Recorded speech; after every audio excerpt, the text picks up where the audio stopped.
kulankan oo isugu yimaadeen beesha banaadirga ee UK oo lagu qabtay xaafadda Finsbury ee waqooyiga magaalada London ayaa ujeedadiisu waxay ahayd in beeshu ay kaga hor imaanayeen ama ay kaga hor yimaadaan abaabul loogu jiro in gobolka Banaadir lagu darayo maamul goboleed loo dhisayo gobolada Hiiraan iyo Shabeellada Dhexe.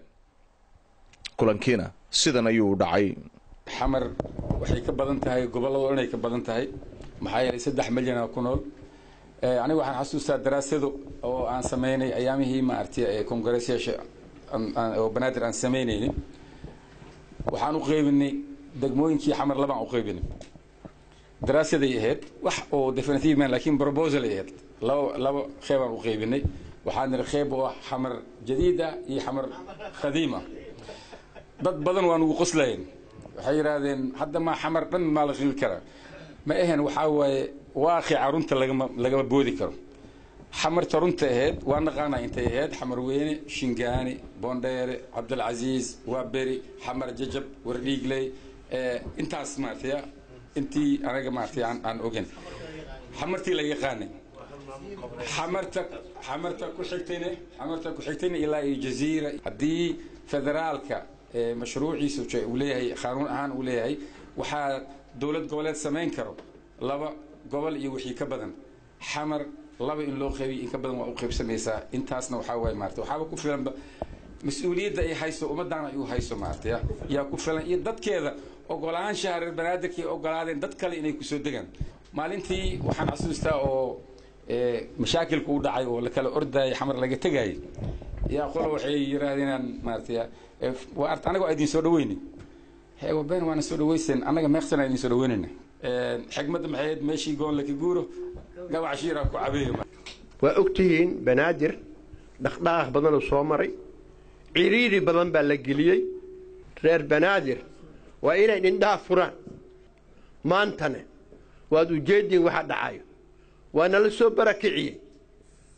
دلكي أنا جلسه كعي كوريا أنا جلسه كعي ميل عن ميلهم ما كنا الله مركب واحد لو بهنيهاي inaad indhaha furtaan reer Banaadir indhaha nasfuro way meeshan sharciya jira 1980kii xamar waxa la yiri waa state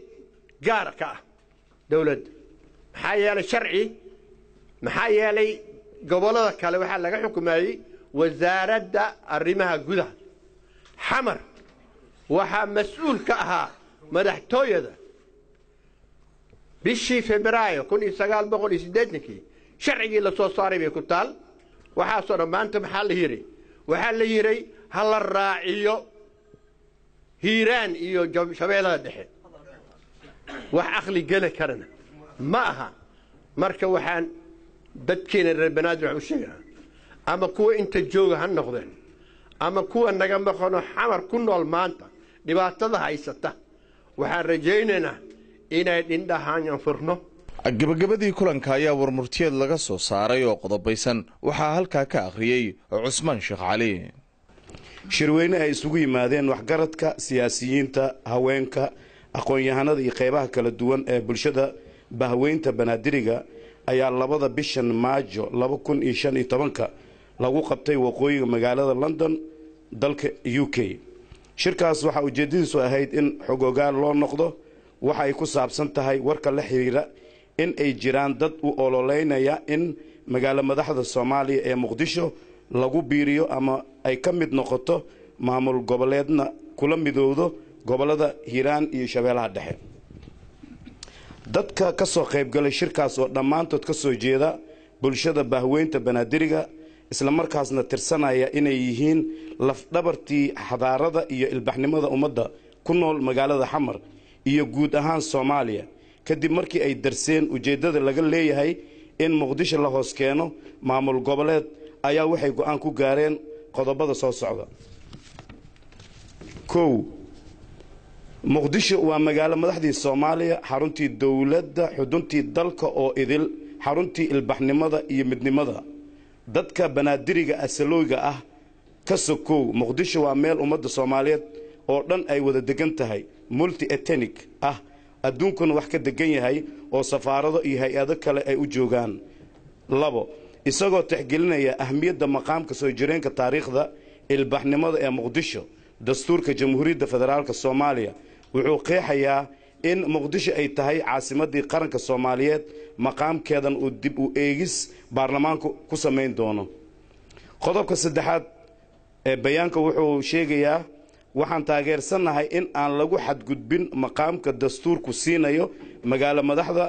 Soomaaliya waxaan baarlamaanka ugu baaqaynaa in uu ka hortago go'aan ka soo saaro ilaalinta maqaamka Muqdisho isagoo tixgelinaya tala bixinta dadka asalowga ah ka hor inta aan go'aan loo gudbin hay'adaha dawladda